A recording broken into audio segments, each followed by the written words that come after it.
Life is in constant motion. Cells divide and die, seasons shift, and even stars burn out. Nothing we touch, feel, or know stays exactly the same. This is the truth of impermanence. It can be unsettling, even frightening, but it's also the source of life's meaning. Today, we'll explore impermanence, what it is, whether it's woven into the fabric of the universe, and how different traditions help us live with it.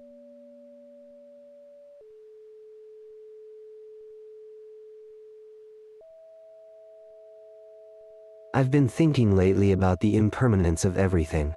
What can you tell me about it? Also, is impermanence inherent to the universe?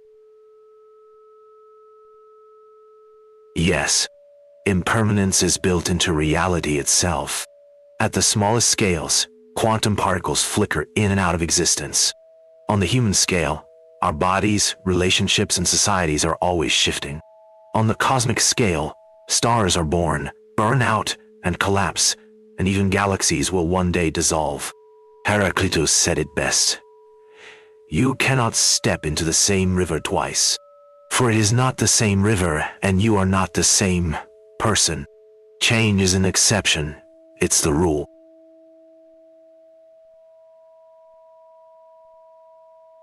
Is the impermanence inherent to the universe we live in? And is time the generating factor?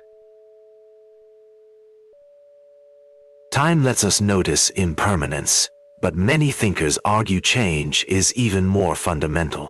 Without change, time would mean nothing.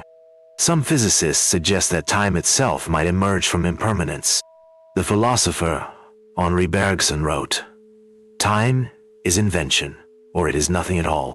In this sense, impermanence doesn't just happen in time.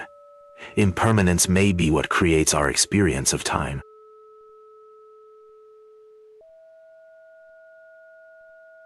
What are the existential implications of impermanence? Does it automatically mean end? Not necessarily. Impermanence doesn't only mean endings. It means flux. Endings are one form of change, but there's also growth, renewal, and transformation. For us, that has deep implications. It makes life fragile, but also precious. It shows that control is an illusion, but freedom is real, because nothing, including ourselves, is fixed. Death, too, becomes part of the same rhythm that makes birth possible. The Buddha expressed it clearly. All conditioned things are impermanent. When one sees this with wisdom, one turns away from suffering.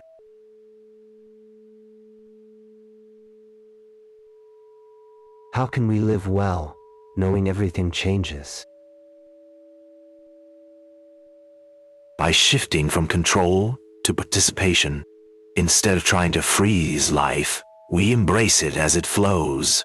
That means being present instead of clinging, seeing relationships as gifts rather than guarantees, and understanding ambition, not as the search for permanence, but as shaping the moment we're in.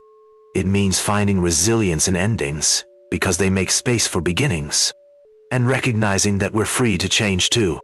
As Marcus Aurelius reminded himself, all is ephemeral, fame, and the famous as well. He didn't despair at this truth. He used it as a reason to live wisely in the present.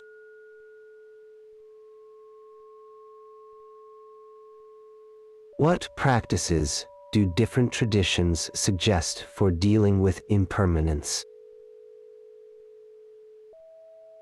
Many traditions have tools for this. Buddhism teaches mindfulness and contemplation of death, so we see things arise and pass without clinging. Stoicism asks us to practice memento mori, to remember death, and to imagine loss, so we value what we have. Existentialism insists that because nothing is fixed, we must create meaning for ourselves. Sartre said, "Man is nothing else but what he makes of himself." Taoism teaches wu wei, to move with change instead of resisting it. And modern psychology reinforces acceptance, gratitude, and resilience. showing us that we grow stronger when we stop fighting impermanence. Across them all, the message is the same. Impermanence isn't something to fear. It's what makes life vivid. Impermanence is not an enemy. It's the condition that makes life real, immediate, and alive. Without it, there would be no music, no growth, no love, no urgency.